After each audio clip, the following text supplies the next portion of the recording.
말씀은 로마서 8장 1절부터 17절까지예요.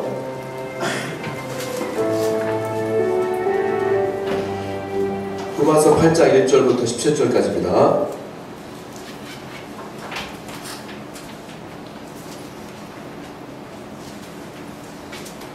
우리 함께 교독합니다. 로마서 8장 1절부터 17절까지예요. 그러므로 이제 그리스도 예수 안에 있는 자에게는 결코 정죄함이 없나니 그리스도 예수 안에 있는 생명의 법이 죄와 사망의 법에서 너를 해방하였습니다. 율법이 육신으로 말미암아 연약하여 할 수 없는 그것을 하나님은 하시다니 곧 죄로 말미암아 자기 아들 죄 있는 육신의 모양으로 보내어 육신의 죄를 정하사 육신을 따르지 않고 영을 따르는 자들에게 율법의 의무가 이루어지게 하시니라.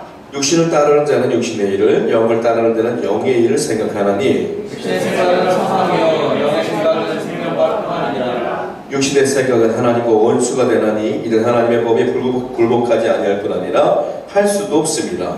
육신에 있는 자들은 하나님을 기쁘시게 할 수 없느니라. 만일 너희 속에 하나님의 영이 거하시면 너희가 육신에 있지 아니하고 영에 있나니 누구든지 그리스도의 영이 없으면 그리스도의 사람이 아니라. 또 그리스도께서 너희 안에 계시면 몸은 죄로 말미암아 죽은 것이나 영으로 말미암아 살아있는 것이니라.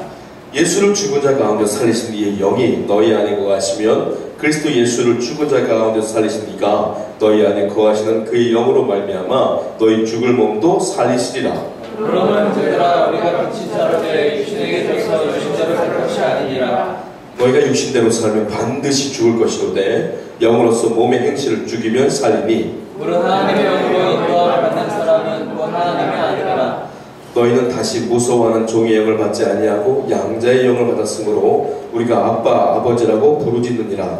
성령이 친히 우리의 영과 더불어 우리가 하나님의 자녀인 것을 증언하시나니. 같이 있습니다. 자녀이면 또한 상속자 곧 하나님의 상속자요 그리스도와 함께한 상속자니 우리가 그와 함께 영광을 받기 위하여 고난도 함께 받아야 할 것입니다.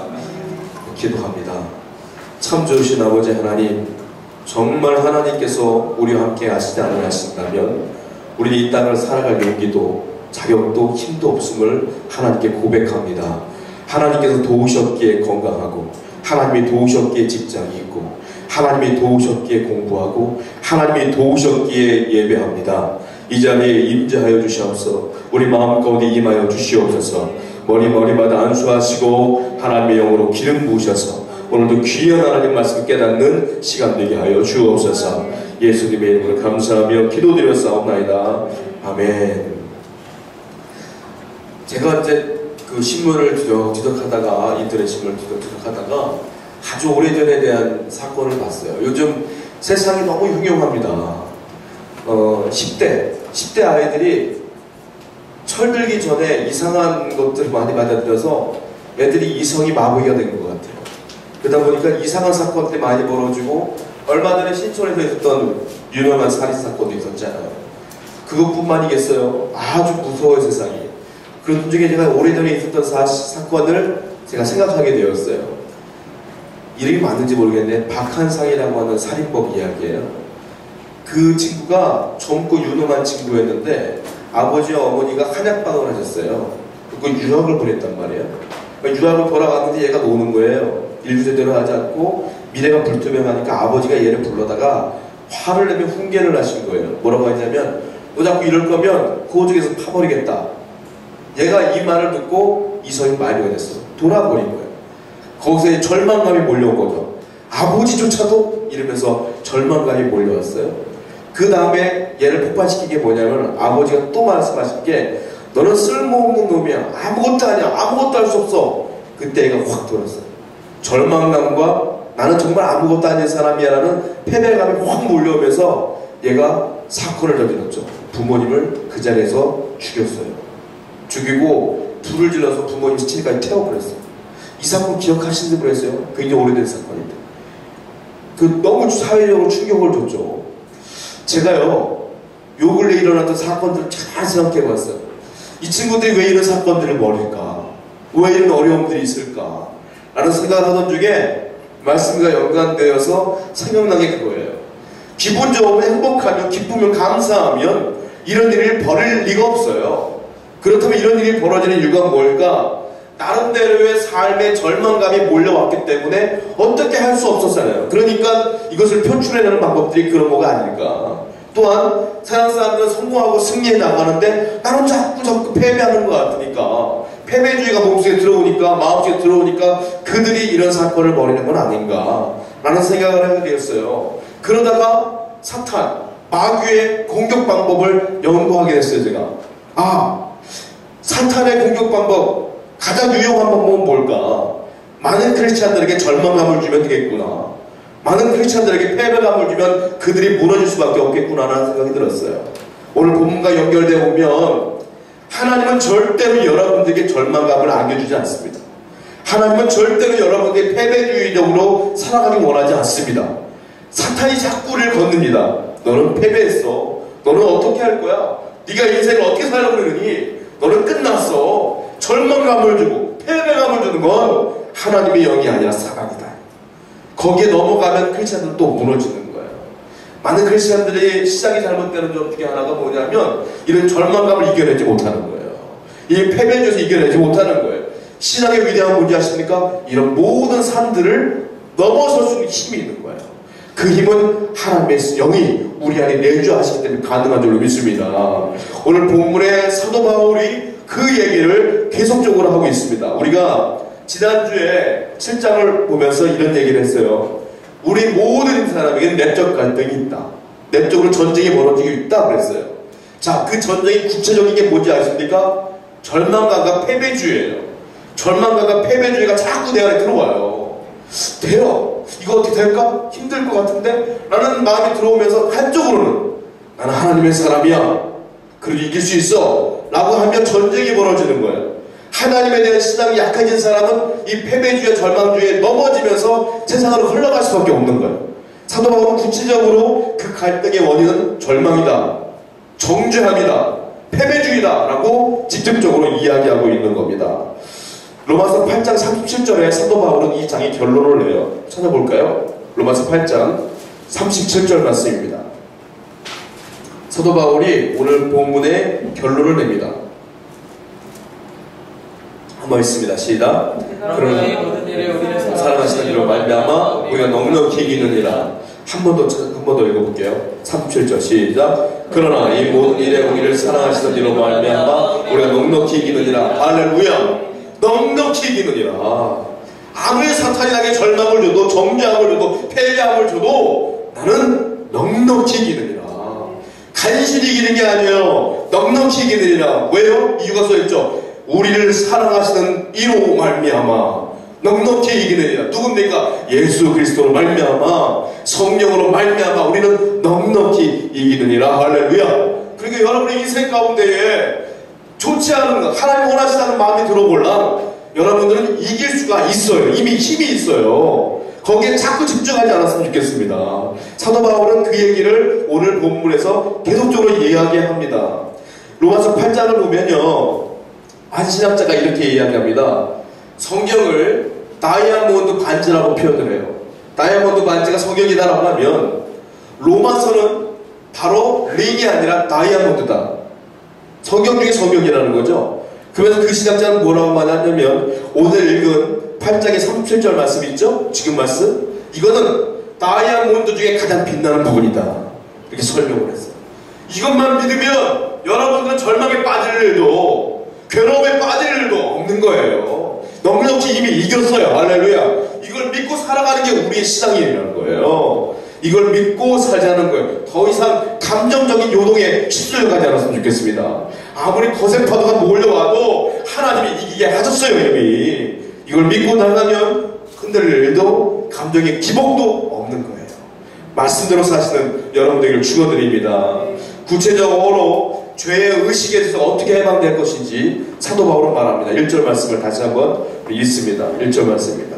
시작. 그러므로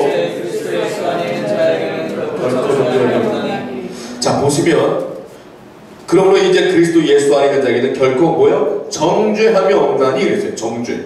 정죄가 뭐냐? 이걸 쉽게 말하면 버리는 겁니다. 버리는 거. 버림받은 거.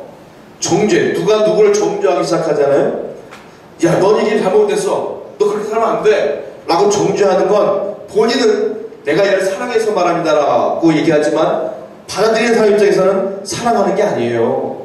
정죄하기 시작했다는 건 이미 마음속에서 그 사람 떠나간 거예요. 좋지 않게 보이기 시작한 거 아닙니까? 정죄는 그러므로 누군가를 버린 행위인 거예요. 만약에 강례성에서 제가 여러분들 향하여, 여러분들이 저를 속상하게 한 게 있단 말이에요. 한국교회 문제점이 뭐냐면 제가 강례성이 폭력의 강력성을 받게 게 참 안타까워. 무슨 폭력? 목사님 때리냐? 때리지는 않아요. 뭐냐면 서운한 게 있잖아요. 올라와서 사적인 감정을 폭발시켜놔.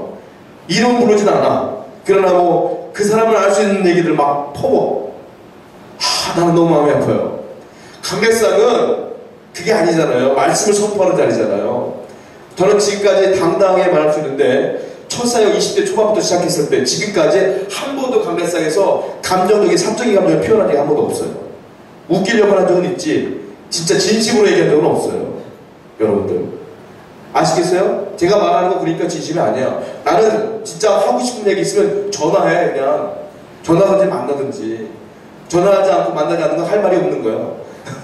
강례성에서는 말하지 않아요. 내가 만약에 그렇게 선포하기 시작하잖아요. 여러분을 정죄하기 시작하잖아요. 그러면 내 마음속에서 여러분들은 이미 나쁜 사람이라고 낙인 찍힌 거예요. 이 정죄야, 정죄.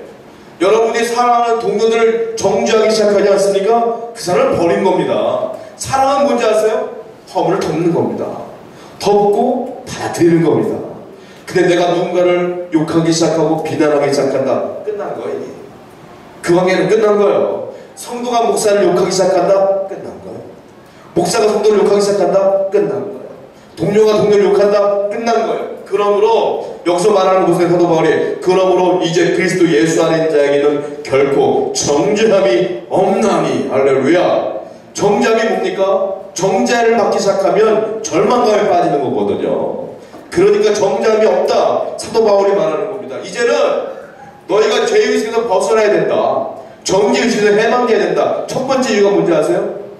사도 바울이 말합니다. 이미 정죄함이 없어요. 왜요? 그 이유가 뭡니까? 예수 안에 있는 자에게는 정죄함이 없나니. 내가 예수 안에 있기 때문에 죄의식을 가질 필요도 없고 정죄받을 필요도 없는 거예요. 예수님을 사랑하기 때문에, 주님이 나를 사랑하기 때문에. 단순하지 않습니까? 그런데 여러분들 주님 믿지 않습니까? 주님을 사랑하지 않습니까? 주님이 여러분을 사랑하지 않습니까? 그런데 자꾸 왜 나를 정죄하냐고요? 자꾸 나를 율법에 대해서 안식일을 거룩히 지키라. 거룩히 못 지켰네. 못 지킬 수 있어요. 왜? 사람은 완벽하지가 않아요. 돌이키면 돼요. 회개하면 돼요. 자꾸 나를 정죄해. 자꾸 오늘 헌금도 못했네. 못할 수 있어요. 돈하고도 어떻게 해. 먹고 살아야 되는데. 기도하고 돌이키고 있을 때 하면 돼. 자꾸 나를 정죄하고 나를 옥매해요. 사도 바울은 말합니다. 예수님을 항상 사랑하기 때문에 정죄할 필요도 없어요. 절망할 필요도 없어요. 라고 말하면서 선포하기 시작하는 겁니다. 1절에 너는 정죄할 필요가 없다. 선포하고 구체적으로 클라이막스를 향해 달려갑니다. 35절 찾아보세요. 35절입니다. 35절 시작. 누가 우리를 그리스도의 사랑에서 끊으리요? 환난이나 공고나 박해나 기근이나 적신이나 위험이냐 칼이냐. 자 보세요. 누가 우리를 그리스도의 사랑에서 끊으리요? 못 끊는다 이거죠. 구체적으로 뭐가 나옵니까? 환난도 우리는 그리스도의 사랑에서 못 끊는다. 공고도 못 끊는다. 박해도 못 끊어. 기근도 못 끊어. 적신도 못 끊어. 위험도 칼도 그리스도의 사랑에서 못 끊는 거야. 이렇게 말하고 있습니다. 그렇기 때문에 우리는 그리스도 사랑에 연결되어 있기 때문에 정죄받을 필요도 절망할 필요도 없다라고 얘기하며 또 이야기하죠. 자 38절 39절입니다. 38절 39절 시작. 내가 확신하노니 사망이나 생명이나 천사들이나 권세자들이나 현재인이나 장대이나 능력이나 높음이나 깊음이나 다른 어떤 피조물이라도 우리를 우리 주 예수 그리스도의 예수 안에 있는 하나님의 사랑에서 끊을 수 없으리라. 계속 말합니다. 사망도 못 끊어. 생명도 천사들도 권세자들도 이러는 장대일도 현재일도 능력도 높음도 깊음도 어떤 피조물도 못 끊어. 이거예요. 못 끊어. 하나님의 사랑과 당신을 끊을 건 아무것도 없습니다. 여러분이 조금 죄지는 것 때문에 끊어지느냐? 안 끊어집니다. 여러분. 그러므로 여러분도 오늘 소망과 희망을 품고 정죄하지 않으고 주여 내가 당신을 절망하지 않겠나이다 선포하세요. 여러분들 하나님이 여러분 조금 더 버린다면 우리가 그 하나님을 믿을 필요가 없는 거예요. 그 하나님의 사람은 깊이도 높이도 넓이도 헤아릴 수가 없어요. 어떻게 내가 조금 잘못한 것 때문에 주님이 나를 버릴 수 있겠습니까? 그거는 사탄이 나에게 주는 함정입니다. 생각입니다. 하나님이 여러분을 버리지 않습니다. 이걸 믿는 순간 우리 죄의식과 절망감에서 빠져나갈 수 있다. 여러분 탕자 보세요. 탕자는 그렇게 죄를 져서 아버지의 못에 대못을 박아서도 아버지가 그를 버리지 않지 않습니까? 여러분도 탕자보다 못하게 살았어요? 아니잖아요. 아니 그거보다 못하게 살아도 괜찮아요. 하나님은 여러분의 영원한 하늘의 아버지이십니다. 그 아버지를 믿고 나가는 오늘이 되기를 축원드립니다. 자, 사도 바울은 두 번째 방법을 또 이야기합니다. 2절이에요. 2절 있습니다. 시작. 이는 그리스도 안에 있는 생명의 성령의 법이 육체와 사망의 법에서 너를 해방하였습니다. 자, 그리스도 예수 안에 있는 생명의 성령의 법이 죄와 사망의 법에서 너를 해방하였다 그랬어요. 자, 죄와 사망의 법이 뭘까요? 죄와 사망의 법을 사도 바울이 지금까지 말했던 단어에서 조금 더 심각한 단어로 표현한 겁니다. 뭡니까? 율법입니다. 율법. 다른 말로 계명입니다. 뭐 안식일을 거룩히 지키라. 뭐 이런 것들이죠. 이런 계명입니다. 이 계명은 왜 죄와 사망의 법이라고 표현을 했냐면 제가 지난주 설명해 드렸어요. 율법은 내가 하나님께 죄인인 것을 깨닫게 하는 기능이 있다고 했어요. 제가. 기억하십니까? 기억하시는 걸 믿고 나갈게요. 율법은 내가 죄인인 걸 깨닫게 하는 기능이 있어요. 자, 내가 죄인이야. 율법부터 했으니까. 죄인인 걸 깨닫는 게 어떻게 돼요? 죄는 곧 사망과 연결돼요. 그러니까 율법 앞에 맨날 율법을 쓰면 맨날 죄인인 걸 깨닫게 되는 거예요. 그래서 내 미래가 보여. 나는 죽는구나. 영원히 죽는구나. 난 죄인이구나. 맨날 죄인인 걸 깨닫고 죽는 거예요. 그러니까 사도 바울이 표현한 게 죄와 사망의 법으로 표현한 거예요. 죄와 사망의 법에서 너를 해방하였는데 뭐가요? 생명의 성령의 법이. 이걸 오해한 분들이 있어요. 감정적으로 치우친 분들은 어떻게 오해하냐면 거봐라 성령의 법이 죄와 사망의 법에서 너를 해방하였다. 그러니까 성령을 따라야 돼 라고 하면서 그들이 추구하는 게 뭐냐? 방어. 감정적인 거, 눈물을 흘리는 거. 그거 막 예언하는 거. 여기에 치우쳐버릴 수가 있어요. 여기서 사도 바울이 말하는 건 생명의 성령의 법은 그걸 말하는 게 아니에요. 이거는 당연적인 유일적인 과거를 얘기하는 거예요. 과거. 해방하였습니다. 이미 끝난 사건이에요. 이건 뭔지 아세요? 예수님이 나를 십자가에 돌아가셨지 않습니까? 부활하셨잖아요. 그 사건을 의미하는 거예요. 그렇기 때문에 너는 방언하지 못해도 예언하지 못해도 지금 예배에 눈물이 나지 않아도 상관이 없다 이거예요. 이미 그건 너희 의견 상관없이 끝난 사건이라는 거예요. 네 안에 생명의 성령의 법이 이미 있다 이거예요. 주님이 돌아가심으로 인하여 이미 내 안에 있다 이거예요. 그러므로 나는 이미 죄와 사망의 법에서 해방되었다 이거예요. 해방할지로다가 아니라 해방되었다 이거예요. 이미 끝난 거예요. 선포하는 거예요. 답답한 거예요. 사도 바울은 야 이미 너는 예수 그리스도를 사랑하지 않느냐? 그 사랑을 아무도 못 끊어. 그렇기 때문에 너는 정죄할 필요가 없어. 또 말하죠. 이미 죄와 사망의 법에서 주님이 죽으심으로 인하여 너는 해방된 거야. 자꾸 왜 절망하고 왜 너를 주눅들게 하고 왜 힘들게 하느냐. 하나님은 말씀하시는 거예요. 여러분 이미 다 끝났어요. 더 이상 나를 힘들게 하지 마세요. 저 사람을 보고 지적치게 하지 마세요. 저 사람의 죄도 내 죄도 이미 끝난 거예요. 이제 하나님의 성령이 그의 마음 가운데 역사하셔서 돌이키게 하는 건 주님이 하실 일이지 내가 할 일은 아니라는 거예요. 할렐루야. 그러므로 정죄하지도 말고 정죄받지도 말고 스스로를 힘들게 하지도 맙시다. 할렐루야. 서로 인사해볼까요? 정죄하지 맙시다. 인사하겠어요. 정죄하지 맙시다. 다 포함되는 거야. 다른 사람도 나도 이렇게 되는 거예요. 자, 여기서요 생명의 성령의 법은 우리 6장 14절에 말했던 것처럼 저번에 기억할지 모르겠지만 은혜를 얘기해요. 은혜. 이게 은혜. 자, 6장 14절 한번 살펴볼게요. 6장 14절 6장 14절 시작. 죄가 너희를 주관하지 못하리니 이는 너희가 법 아래 있지 않냐고 은혜 아래 있습니다. 이 말과 생명의 성령의 법과 똑같은 말이에요. 은혜를 이렇게 표현한 거예요. 우리 이미 은혜 아래 있어요. 이분이. 생명의 성령의 법에 있는 거예요. 자, 그렇다면 성령님의 성령님을 따라 산다는 것은 어떤 의미일까요? 4절, 8장 4절을 봅니다. 8장 4절 시작. 육신을 쫓아 않고 그 영을 쫓아 행하는 우리에게 율법의 요구가 이루어지게 하려 하심이니라. 단순한 겁니다. 성령님을 따라 영을 쫓아 행하는 우리에게는 율법의 요구가 그냥 이루어진다. 이게 율법을 따라가는 게 아니라 성령님을 따라 기도하면 따라가기만 하면 그 율법의 요구가 이루어지면 우리는 성결한 삶을 살 수 있다라고 계속 얘기하는 겁니다. 그렇다면 구체적으로 성령님이 하신 일이 무엇이냐 이거예요. 많은 한국교회가 오해하는 게 있어요. 성령님이 하시는 일을 그러면 막 진짜 제가 아까 말씀드렸던 것은 감정적인 그런 격앙된 모습으로만 역사하시느냐? 아니에요. 진짜 성령님이 하시는 일은 달라요. 뭔지 아십니까? 여기 나와 있어요. 살펴봅니다. 8장 26절이에요. 8장 26절 살펴보세요. 시작. 이와 같이 성령도 우리의 연약함을 도우시다니 우리는 마땅히 기도할 바를 알지 못하나 오직 성령이 말할 수 없는 탄식으로 우리를 위하여 친히 간구하시느니라. 중요한 단어 다시 한번 읽어볼게요. 시작. 이와 같이 성령도 우리의 연약함을 도우시다니 우리는 마땅히 기도할 바를 알지 못하나 오직 성령이 말할 수 없는 탄식으로 우리를 위하여 친히 간구하시느니라. 성령님이 주로 하시는 일은 우리에게 막 그런 감정적인 작업을 하시는 게 아니라 제일 중요하게 생각하는 이거야. 뭐냐? 우리의 연약함을 도우시는 거예요. 성령님은. 그리고 또 마땅히 기도할 바를 알지 못하나 성령이 말할 수 없는 탄식으로 우리를 위해 기도하는 거예요. 탄식하시는 거예요. 뭘 위해 탄식하십니까? 내가 하나님의 성령대로 살지 못함을 대신 탄식해 주는 거예요. 나를 위하여 너 또 잘못됐구나 정지하시는 분이 아니라 나를 위하여 울며 탄식하는 분이 성령님이에요. 그리고 연약함을 돕는 분이 성령님이시라고 지금 사도 바울은 이야기하고 있는 거예요. 성령님에 대한 개념을 다시 한번 여러분 확인하셔야 돼요. 성령님을 나를 도우시는 분이에요. 여기서 도우시나니라는 의미를 원본으로 뜻을 살펴보면 이런 거예요.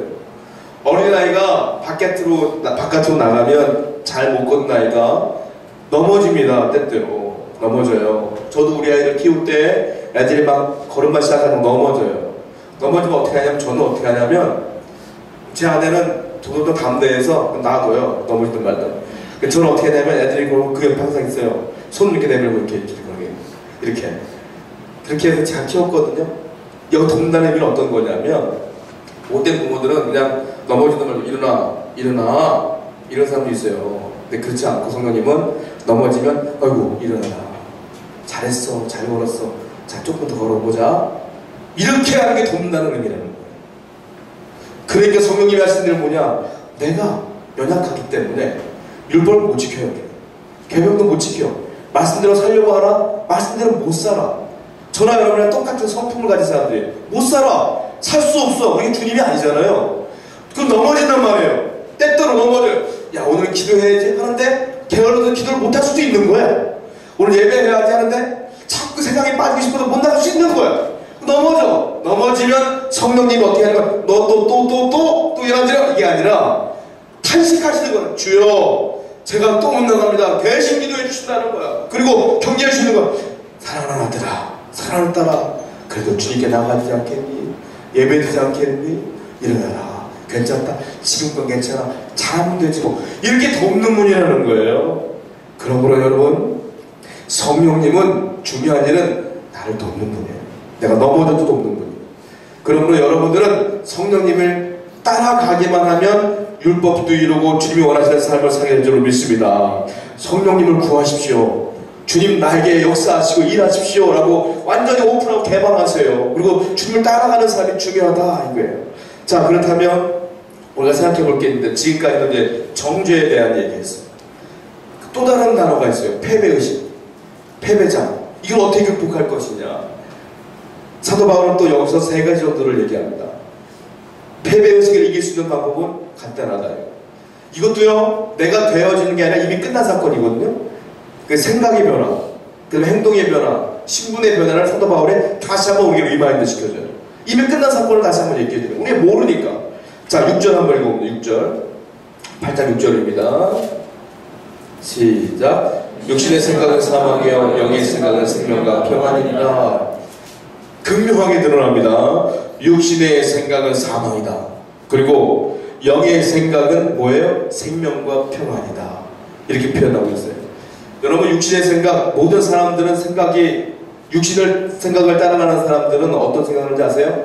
나에게 무엇이 유익인가 하는 생각이 항상. 무엇이 나에게 유익인가? 내가 이 길을 가면 유익인가? 이걸 하면 유익인가? 이걸 하면 유익인가? 영의 생각을 하는 사람은 그렇게 생각하지 않아요. 무엇이 하나님께 유익인가를 생각해요. 이것이 하나님께 유익인가? 내가 이렇게 하는 것이 하나님의 유익인가? 이걸 생각한다는 거예요.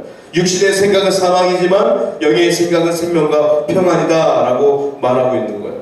그러면서 하나님이 사용하시는, 성령님이 사용하시는 방법이 있어요. 제가 교육학을 배울 때 동기부여법에 대해서 배운 적이 있어요. 동기를 부여하잖아요. 이걸 좀 잘할 수 있도록. 제가 그걸 다 배웠음에도 불구하고 내 아들하고, 내 아들이 없죠. 내 딸 둘을 교육할 때 실수를 자꾸 해요. 이게 얘들하고 집에 있다가 공부를 가르치다 얘를 어떻게 되냐면은 제가 아닌 걸 알아요. 배웠거든. 그 자꾸 이게 부모님의 실력을 내가 이해하는 게 공부해라. 그렇게 하면 공부를 하면 얼마나 감사하겠어요? 공부를 해라. 그러면은 공부를 이상하게 공부하라는 말이 끝나자마자 걔의 인생은 슬로우 비디오로 바뀌어. 책을 꺼내는 것도 천천히 연필 꺼낼 때도 뭘 자꾸 쳐다보면서 멍하니 있고. 그러면 부모 입장에서 답답한 거야. 참고 참다가 나도 모르게 욱해. 내려놔. 책 빼. 그러면 그때서 조금 빼. 이렇게. 공부하다가 수능 공부하고 좀 딴짓 쳐다보고 있으면은 쳐다보고 있으면 뭘 쳐다보고 있잖아요? 연필 입에 물고 한 바퀴 의자를 돌고 내 눈 맞추면 그때 공부하는 척 했다가 어쩜 이렇게 힘들게 하는지 모르겠어요. 이게 왜 그러냐? 내가 성경을 연구하다 보니까 인간은 다 죄성이 있어서 하라고 하면 안 하고 싶어 하고 뭐 하지 말라고 하면 또 하고 싶어 하고 이러나 봐. 그래서 제 집사람하고 합의를 했어요. 자율로 맡기자. 자율로. 공부하라면 하지 말라 보자. 가만히 있어 봤어요. 그랬더니 우리 스스로 공부할 줄 알았지 뭐예요? 공부하기 뭐예요? 진짜 멀더만요. 그러니까 방법을 바꿨어. 안 되겠다. 해야 되겠다. 시켜야 되겠다. 억제시키게 돼요. 동기부여법이 뭐냐면 하라! 하지 마라! 이렇게 하면 안 한다는 거예요. 어떻게 되는 거냐면 칭찬과 격려로 자꾸 다독여지면 그 생각이 바뀌어지면서 스스로 공부할 수 있게 된다. 이게 동기부여법이거든요. 성령님이 하시는 일이 그거라는 거예요. 갑자기 무서운 얼굴 나타나서 너 이거 해야 돼. 그럼 우리 무서워서 끌려가지만 생각은 바뀌지 않는 거예요. 언제나 죄성이 있기 때문에. 이거 하지 마라. 무섭지만 무서워서 하는 거지 우리가 스스로 하는 게 아니라는 거예요. 그런데 성령님은 어떻게 하시냐면 언제나 우리를 칭찬하신다. 할 수 있어. 격려하신다. 넘어져도 할 수 있어. 그렇게 성령이 역사하시기 시작하면 내 생각이 바뀌어지기 시작한다. 사도 바울이 말하는 거예요. 당신 안에 성령님이 계시지 않느냐. 그 성령님은 언제나 당신을 격려하시는 분이다. 그러니까 네 생각을 좀 바꿔라. 이제는 바꿔야 된다. 그러면 패배의 세상은 변화될 수 있다. 너의 유익을 구하니까 실패한 것 같고 너의 유익을 구하니까 성공하지 못한 것 같지만 네가 초점을 하나님께 맞춰버리면 하나님은 언제나 기뻐하시고 격려하시는 분이기 때문에 너가 지금 물질을 좀 못 벌어도 학교가 좀 안 좋아도 직장이 좀 안 좋아도 네 포커스가 하나님께 맞춰 있으면 그분 늘 격려하시는 분 아니냐. 왜 자꾸 너에게 초점을 맞추고 너에게 자꾸 성공주의적으로 초점을 맞추니까 실망하는 거 아니냐. 패배주의에 빠지는 거 아니냐라고 얘기하는 거예요. 여러분의 포커스를 하나님께 맞춰보세요. 그분은 언제나 왔어? 격려하고 잘했어? 인정하시는 분이에요. 우리의 인생의 초점을 주님께 맞추기를 다시 한번 부탁드립니다. 자, 사도 바울이 또 말하는 게 있습니다. 이번에 11절부터 13절까지 있습니다. 11절부터 13절 시작. 예수를 죽으다가 살리신 이의 영이 너희 안에 거하시며 그리스도 예수를 죽으다가 살리신 이가 너희 안에 거하시는 그의 영으로 말미암아 너희 죽을 몸을 살리시리라. 그러므로 형제들아 우리가 빛인 자로 돼 육신에 있어서 육신대로 살 것이 아니라 너희가 육신대로 살면 반드시 죽을 것이로되 영으로서 몸의 행실을 죽이면. 여러분 여기 보면요 11절부터 13절 말씀 보면 중요한 단어가 있는데 예수를 죽은 자 가운데서 살리신 이의 영, 즉 부활을 일으킨 게 누굽니까? 여기 사도 바울이 말하는 건 성령이 부활을 일으킨 거예요. 성령이. 그 성령은 죽은 자도 살리는 영이라 이거예요. 그리고 또 뭐라고 합니까? 그리스도 예수를 죽은 자가 살리신 이가 너희 안에 거하시는 그의 영으로 말하면 너희도 너희 죽을 몸도 살리시리라. 성령이 내 안에 있기 때문에 나는 죽어도 산다 이거예요. 그러나 성령이 아닌 영은 나를 죽이는 거예요. 육신은. 그 얘기를 하고 있는 겁니다. 인간에게 가장 큰 소망이 있다면 부활일 거예요. 내가 죽어도 또 다른 세계가 있고 난 또 살아날 거라는 부활의 소망이 우리 인생의 가장 큰 소망이 돼요. 절망은 뭘까요? 사망일걸요. 당신은 죽습니다라고 하면 엄청난 절망이 몰려올 거예요. 자, 사도 바울이 말하는 겁니다. 새로운 생각, 이번엔 새로운 행동. 네가 예전에는 너의 성공과 너의 유익을 위하여 살았다면 이제는 뭐라고 살아요? 성령을 따라 행하라. 성령에게 기도하며 그분이 원하는 걸 하기 시작해라. 그러면 그분은 죽은 너의 영으로 살리시는 분이기 때문에 부활은 너의 것이 되고 네가 지금 죽음 같은 절망감이 있었더라도 그분이 역사하시면 너는 살아날 것이며 회복될 것이로다 라고 말하고 있는 거예요. 근데 많은 분들은 여전히 내 생각으로 인생을 살아가기 때문에 여전히 나는 죽는 것 같이 살아가는 거예요. 좋은 것 같지만 그 결과는 사망이에요. 하나님을 뜻대로 살아가면 내가 지금 죽음 같은 절망감이 있어도 서서히 회복된다 이거예요. 그러면 하나님을 따라가는 건 뭡니까? 하나님을 패배에서 벗어나는 건 뭡니까? 하나님의 성령을 기도하며 따라가는 겁니다. 할렐루야. 그런 인생을 살아가시기 바랍니다. 본문 11절 한번 읽어볼게요. 11절 다시 한번 읽어볼게요. 시작. 예수를 죽은 자 가운데 살리신 이의 영이 너희 안에 거하시며 그리스도 예수를 죽은 자 가운데 살리신 이가 너희 안에 거하시는 그의 영으로 말미암아 너희 죽을 먹어서 살리시라. 아, 믿습니까? 이 말씀대로 믿으시기 바랍니다. 우리 14절, 15절, 16절, 17절까지 한번 읽습니다. 14절부터 17절까지 시작. 무릇 하나님의 영으로 온 사람은 하나님의 아들이라. 너희는 다시 무서워하는 종의 영을 받지 아니하고 양자의 영을 받았으므로 우리가 아빠 아버지라고 부르시느니라. 성령이 친히 우리의 영과 더불어 우리가 하나님의 자녀인 것을 증언하시더니 자녀이면 또한 상속자 곧 하나님의 상속자여 그리스도와 함께한 상속자니 우리가 그와 함께 영광을 받기 위하여 고난도 함께 받아야 할 것이니라. 사도 바울이 여기서 말하는 건요, 이제 당신에게는 새로운 신분이 주어졌습니다 라고 말하는 겁니다. 새로운 신분. 여기 보면 중요한 단어가 있는데요, 15절 말씀 보면 너희는 다시 무서워하는 종의 영을 받지 아니하고 양자의 영을 받았다. 우리가 아빠 아버지라 부르짖느니라 하셨어요. 양자는 말 그대로 내가 낳은 아들은 아니지만 입양한 아들을 양자라고 하지 않습니까? 한국 사회에서 양자는 좋은 의미가 아닌 것 같아요. 그러니까 내 친아들보다는 약간 덜한 것 같아, 느낌이. 그죠? 근데 이 당시에 왜 성경의 로마서에 양자라고 표현되느냐면, 양자는 이 당시에 양자의 의미는 우리가 알고 있는 양자의 의미랑 천지 차이예요. 이 당시에 양자를 드릴 때는 친아들보다 더한 사랑을 줘야 되는 거예요. 왜? 양자를 드릴 때는 이 아이의 미래까지 내가 생각을 다 했다가 이 아이의 사랑을 어떻게 줄 걸 생각한 다음에 심사숙고하여 뽑아서 내가 아들을 삼는 거거든요. 책임이 따라요. 그래서 이 당시에는 양자는 내 친아들보다 더한 것들을 줘야 될 의무가 있었어요. 그 당시에. 그렇기 때문에 특별히 양자를 얻게 되면 가장 뛰어난 가정교사를 옆에 두었어요. 공부도 뛰어나게 가르쳐주는 거예요. 그 가정교사가 이 양자 옆에서 계속 가르쳐주면서 이 아이를 성장시키면서 맨 마지막에 가정교사가 떠날 때 마지막 하는 말이 있어요.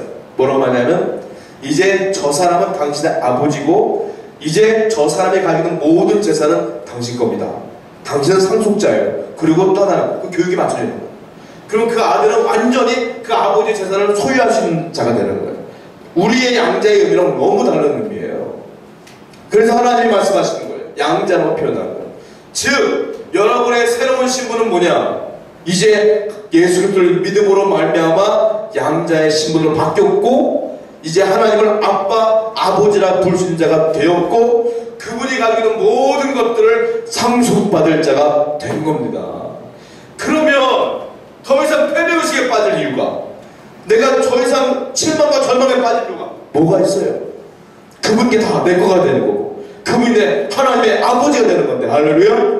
당신의 아버지는 하나님이시여요. 그분이 갖고 있는 모든 것들은 여러분 것입니다. 할렐루야.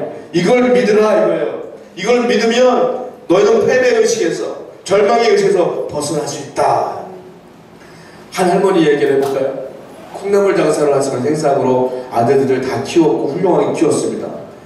할머니가 혼자 살기 편하셔서 혼자 허름한 집에 살고 계셨어요. 근데 아들들이 장성하여 어머니의 그 모습이 안타까워서 어머니를 불러요. 모시려고 해, 서로. 어머니 이제 올라오세요 서울로. 거기서 그렇게 힘들게 하시면 어떡해요. 라고 말했더니 이 할머님이 뭐라고 말을 하냐면 이렇게 말해요. 네가 자꾸 올라오라고 하는데 니네 집이 얼마나 좋길래 그러냐. 그렇게 말하는 거예요. 아유 어머니 사는 데보다 훨씬 좋죠. 자 그러면 네 집으로 모시지 말고 아예 집을 하나 줘줘. 어떻게 해드릴까요? 아들들은 이제 성공했기 때문에 져드리려고 마음먹었어요. 뭐라고 말씀하시냐면 황당하게 말씀하세요. 우리 집은 기둥이 12개가 돼야 돼. 12개가 돼야 되는데 기둥 밑에는 보석으로 깔아줘. 그리고 이 바닥은 전부 다 보석으로 만들어줘. 그리고 문도 12개로 만들어줘야 된다. 문도 보석으로 만들어줘야 돼. 보석도 다양하게 다른 보석으로. 이렇게 말하는 거예요. 어머니 그런 집이 어디 있어요? 라고 말했더니 성경에 보면 내 집은 그렇게 졌대. 내 집은 다 보석으로 졌대. 나는 이미 그 집을 알고 있는데 자꾸 네 집으로 오라고 하냐. 네 좋지도 않은 집을. 이렇게 말했대요. 무슨 말이에요? 이미 이 할머니의 믿음은 이 땅에 있지 않아요. 이미 나는 하나님의 자녀야. 하나님의 집이 내 집이야 라고 믿음이 있기 때문에 하늘을 보고 산 집을 산 분이란 말이에요. 그렇기 때문에 허름한 집도 내 직업도 창피하지 않은 거예요. 당당한 거예요. 사랑하는 여러분, 여러분의 인생의 포커스가 어디 있어요? 다른 사람의 눈치를 보며 살고 있어요?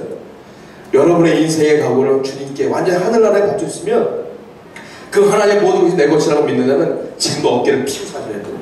당당해야 돼. 더 이상 훔치면 아우 또 절망해 또 패배가 아니라 당당하게 모든 것이 하나님의 것이 내 것이다 라고 믿는 여러분들을 축원드립니다. 기도하겠습니다.